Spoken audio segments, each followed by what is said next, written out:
Dios nos bendice. Dios nos bendice a todos los hermanos, los amigos que nos siguen en esta plataforma, La Luz de la Palabra. Hermano, seguimos con el tema que teníamos pautado de la samaritana, hermano. Y esta mujer, hermano, en una conversación muy profunda con el Señor, hermano, recibe una revelación grandiosa de la gracia, hermano. Y vemos la forma magistral como el Señor llevó a esta mujer en medio de la conversación, en el transcurso de la conversación, la llevó, hermano, a ceder un espacio en su corazón para que la gracia del Señor y el Espíritu Santo hiciera esta obra maravillosa que hizo en esta mujer samaritana, hermano. Una mujer despreciada por la sociedad en que vivía, despreciada por el sistema religioso, una mujer que en el plano natural humano, como dice el argot popular, era de una reputación muy triste y penosa, hermano. Y Jesús, hermano, le dice a esta mujer que vaya y llame a su marido. Y Jesús entra ahora al plano, hermano, del problema, del pecado de esta mujer, y nos enseña el Señor, hermano, una manera muy tierna para llevar el mensaje a la persona, que debería ser una enseñanza para nosotros, de que en vez de empezar a juzgar y a señalar a las personas, a señalarle su falta, su pecado, estas personas que muchas veces no tienen el entendimiento, el conocimiento, y con ternura y amor llevarla a comprender de la necesidad que tienen, hermano, de acercarse al Señor. Y vemos que el Señor le dice a esta mujer, hermano, ve y llama a tu marido. Y como nosotros tenemos que entender algo, hermano, es que no podemos, hermano, ofrecerle la salvación a nadie sin antes haber, hermano, una confesión. Y a esto fue que Jesús llevó a esta mujer. Y el hecho de que Jesús le dijera a esta mujer, ve y busca a tu marido, no era que Jesús no sabía, sino que Jesús quería hacerla a ella confesar, hermano, porque para que la gracia tenga lugar y haga el trabajo que tiene que hacer en la vida del ser humano, primeramente tiene que haber una confesión y un arrepentimiento. Y el que Jesús le dijera a esta mujer, ve y busca a tu marido, era llevándola a ella a que ella pudiera confesar con su propia boca. Y ella le dice a Jesús claramente, yo no tengo marido. Y esto agradó al Señor, hermano, porque esta mujer fue sincera con Dios. Eso que muchas veces nos falta a nosotros, ser sinceros, para que podamos recibir, hermano, la gracia que viene de parte del Señor, y podamos estar, hermano, alineados para que el trabajo del Espíritu Santo se lleve a cabo en nosotros, porque el pecado es un estorbo, hermano, para la obra del Señor cuando un pecado no es confesado. Y el hecho de que esta mujer confesara con su propia boca y ella misma dijera que no tenía marido, Jesús dice, claro que no tiene marido, porque 5 maridos ha tenido y ahora que ahora tiene no es tuyo. A Jesús declararle esto a esta mujer, esto que estaba oculto en esta mujer, Jesús saca a la luz el problema. Pero esta mujer no empezó a justificarse. Esta mujer no empezó, hermano, a negarse. Jesús le dice, 5 maridos ha tenido y el que ahora tiene no es tuyo. O sea, tú has vivido toda la vida y has tenido muchas relaciones fallidas. Has vivido toda la vida de relación en relación. Y ahora tienes una relación que no es lícita. O sea, vives en adulterio. Y Jesús le revela esto a esta mujer y esta mujer, hermano, acepta su condición delante del Señor. Y qué bueno cuando nosotros podemos aceptar nuestra condición delante del Señor. Cuando hacemos eso, hermano, le estamos dando toda la legalidad al Señor para que toda acta de decreto en nuestra contra sea quitada, hermano, y el Señor pueda tener la legalidad para operar en nuestra vida y traer, hermano, esa gracia salvífica que solamente Jesús no puede dar, hermano. Y Jesús le dice a esta mujer claramente, Jesús le dijo, ve, llama a tu marido y ven acá. Respondió la mujer y le dijo, no tengo marido. Jesús le dijo, bien has dicho, no tengo marido, porque 5 maridos has tenido y el que ahora tiene no es tu marido. Esto has dicho con verdad. O sea, a Jesús le agradó, ella le habló a Jesús con la verdad, hermano. No ocultó nada. No ocultó nada y esto es lo importante, hermano. Y luego viene el versículo siguiente y dice, le dijo la mujer, Señor, me parece que eres profeta. O sea, muchos intérpretes han querido interpretar como que la mujer quiso lanzar como una cortina de humo rehuyéndole al punto que Cristo le tocó, porque muchas veces como seres humanos, cuando nos tocan lo íntimo, cuando es revelada las cosas que tenemos ocultas, cuando nuestro pecado es sacado a la luz, nosotros tratamos de evadir esta conversación o tratamos de persuadir nuestra responsabilidad delante de Dios por la culpabilidad de nuestro pecado. Pero a mi entender, esta mujer no quiso rehuir, sino que esta mujer, al quiso revelarle algo, un desconocido como era Jesús para esta mujer, hasta el momento, al quiso revelarle a ella su condición, las cosas que ella tenía en oculta, ella había hecho oculta, ella se sorprende y dice, me parece que tú eres profeta. Aquí, profeta, la palabra profeta aquí en realidad sería mejor interpretada como vidente, alguien que habla las cosas que están ocultas, alguien que tiene conexión con Dios, es lo que ella quiere decir. Y como tú sabes esta cosa, me parece que tú eres profeta, y entra al plano religioso luego y dice, nuestros padres adoraron en este monte y vosotros decís que en Jerusalén es el lugar donde se debe adorar. Ella ahora le toca el tema del asunto de la adoración. Bueno, pues está bien. Y entra al tema de la adoración. ¿Y cuál era el problema que existía en ese momento? Recuerden que los samaritanos, por consiguiente, adoraban en el monte Gerizim. Y los judíos tenían su templo en el monte Moriah. Pero ubiquen cómo son las cosas, hermano, analicen esto.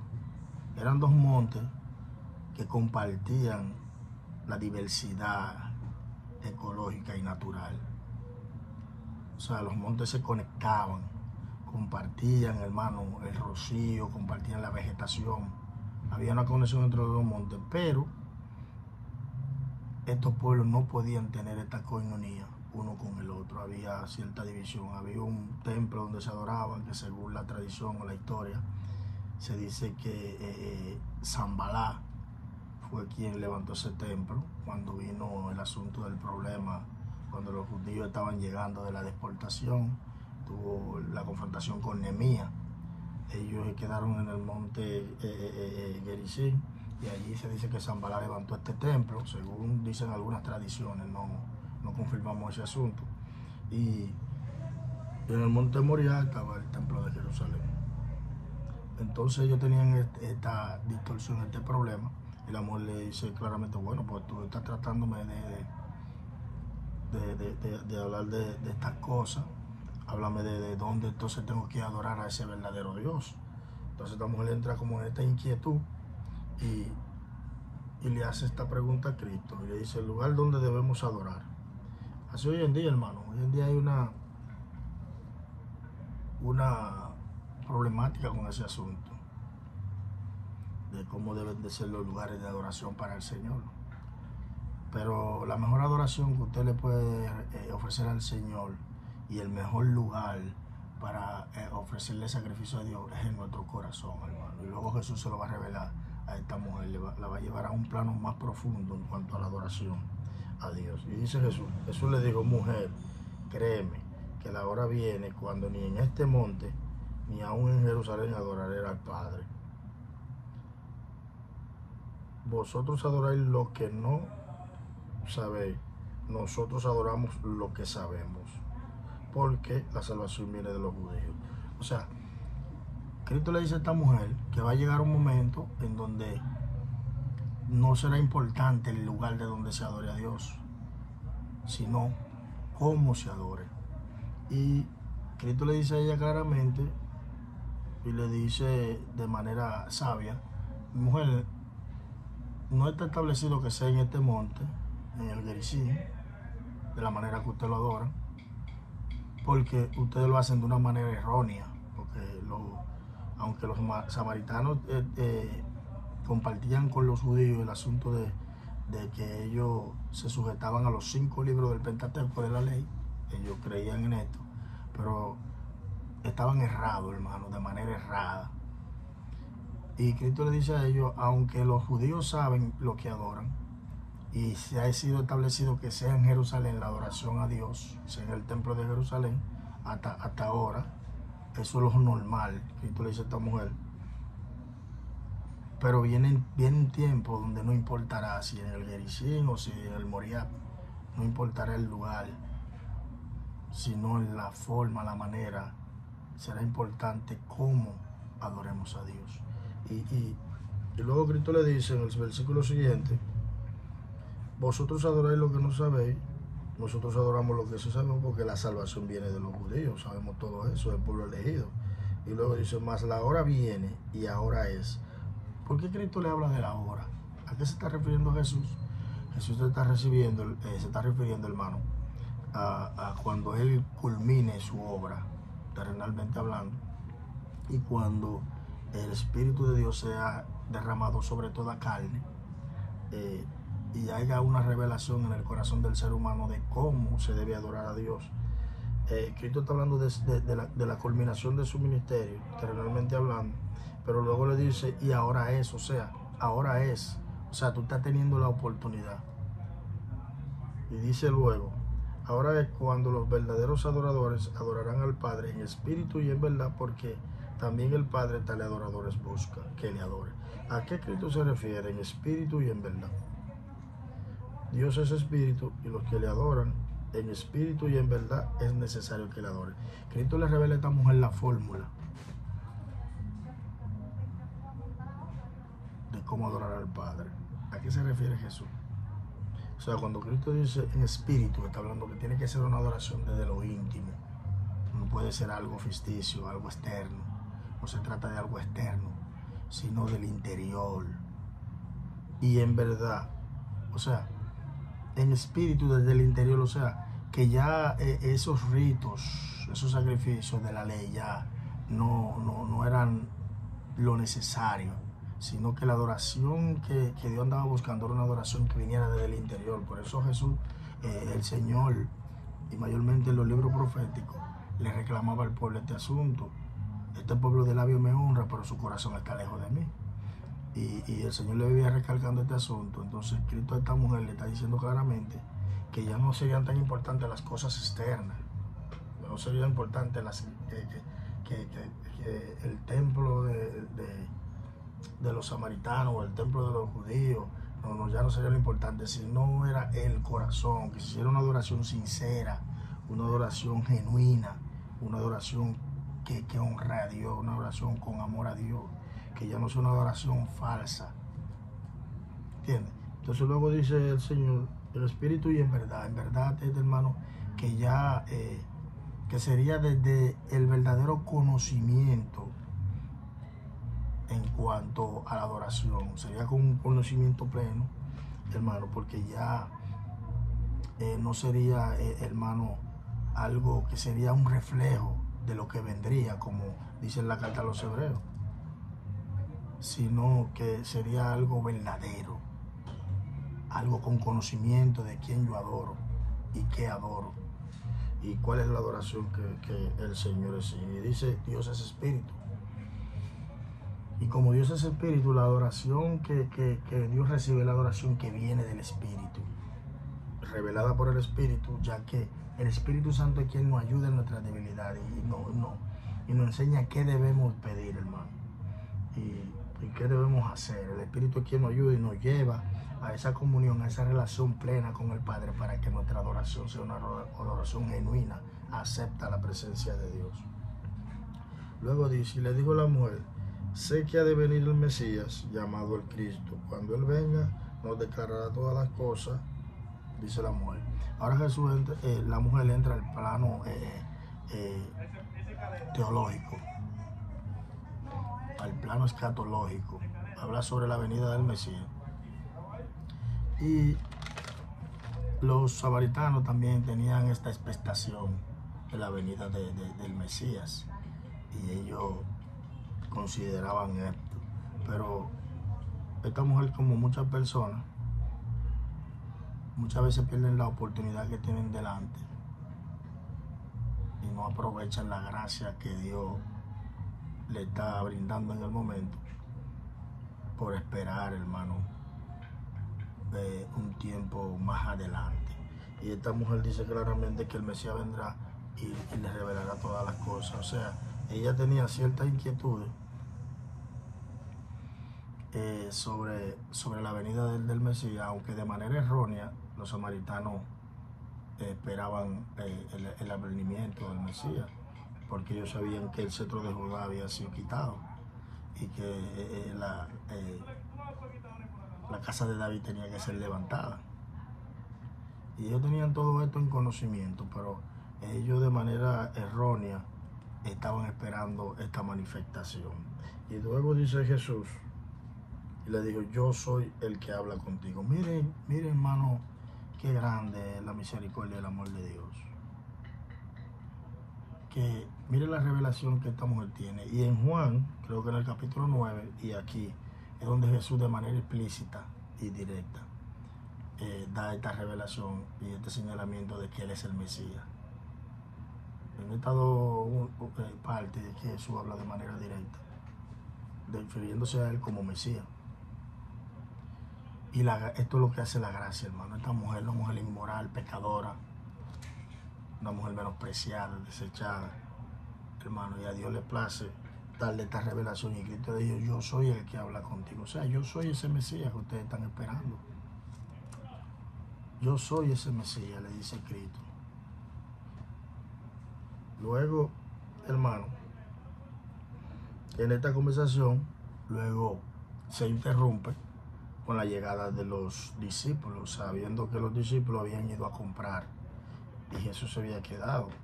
En esto vinieron sus discípulos y se maravillaron de que Él hablaba con una mujer. Sin embargo, ninguno dijo, ¿qué pregunta o qué hablas con ella? Ellos se maravillan, hermano, de que Cristo hablara con esta mujer, porque usted sabe los prejuicios que había como judío. Esa es una. Otra de ellos se sorprende de que Jesús estuviera hablando con esta mujer y no le hicieron ningún tipo de pregunta. No le hicieron ningún tipo de pregunta porque de que Él hablaba con esta mujer sobre lo concerniente a la conversación que Cristo tenía con ella. Pero luego vemos también que en la tradición y en las Mishnah había muchos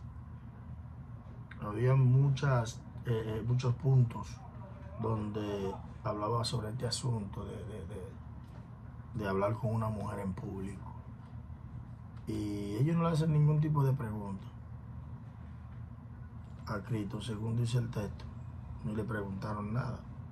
Pero luego dice el versículo siguiente, luego de la interrupción de los discípulos, dice, entonces la mujer dejó su cántaro y fue a la ciudad y dijo a los hombres, venid, ved a un hombre que me ha dicho todo cuanto he hecho. ¿No será este el Cristo? Miren esto, hermano. Dice que la mujer suelta su cántaro. El que ella soltara el cántaro tiene mucho significado. Lo primero es que ella soltó lo que le estorbaba, hermano. Ella se liberó, hermano.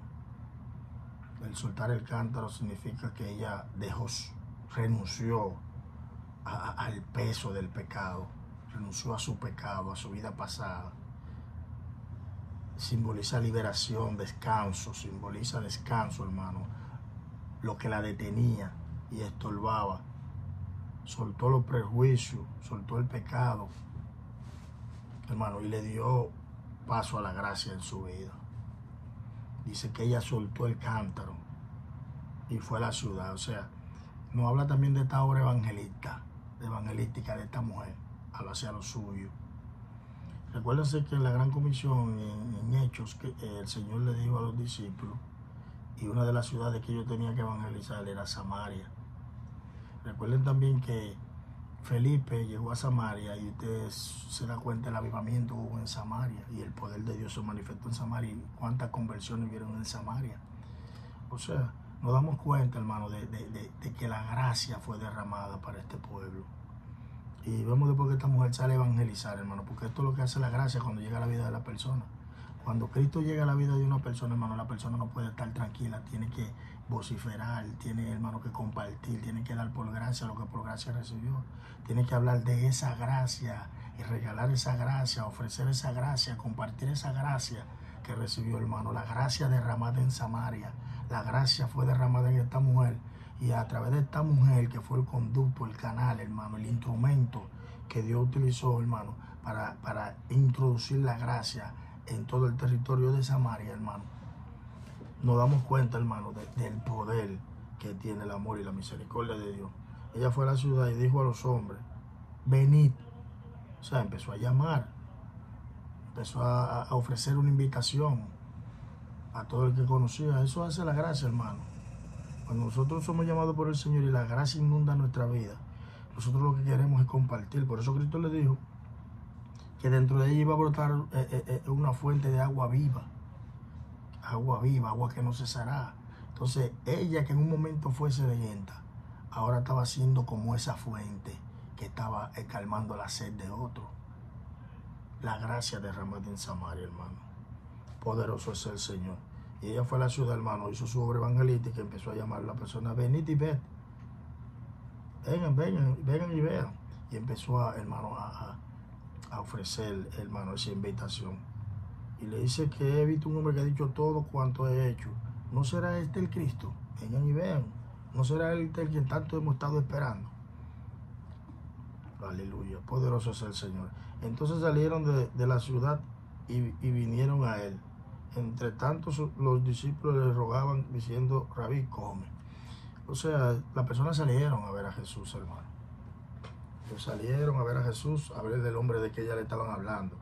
Y los versos que vamos a tratar ahora, hermano, del 39, versículos 39 y 41, son muy importantes en cuanto a este tema que hemos estado tratando, que hemos tratado en dos fases, hermano, sobre la gracia derramada en Samaria. Y estos son los textos, hermano, que le dan el punto culmine a este estudio. Y cuando pasamos al versículo 39, vemos que ahora Jesús entra en una conversación con sus discípulos sobre el asunto de la evangelización y de que las almas estaban dispuestas, hermano, y de que había que cosechar, hermano, de cosechar esas almas, había que recoger lo que Dios estaba haciendo en Samaria. Y él le dice que él no tiene tiempo ahora mismo, sino para hacer la obra de Dios.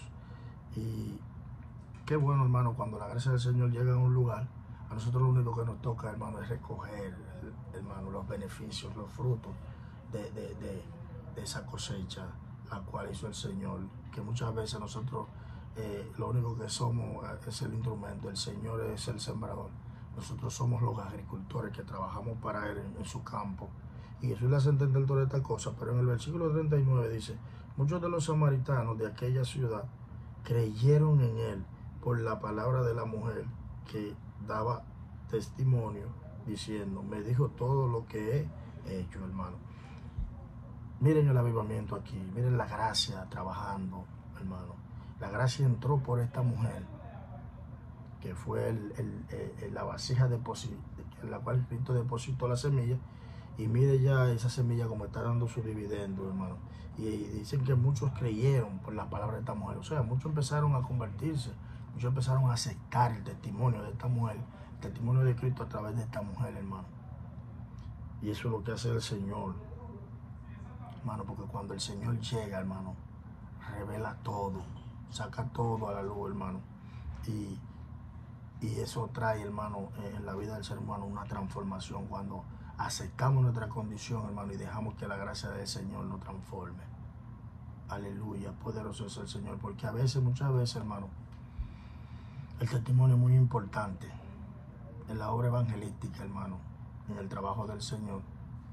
El testimonio es muy importante y a veces más vale el testimonio, la evidencia, porque a veces hay personas que dan un testimonio, pero no tienen una evidencia.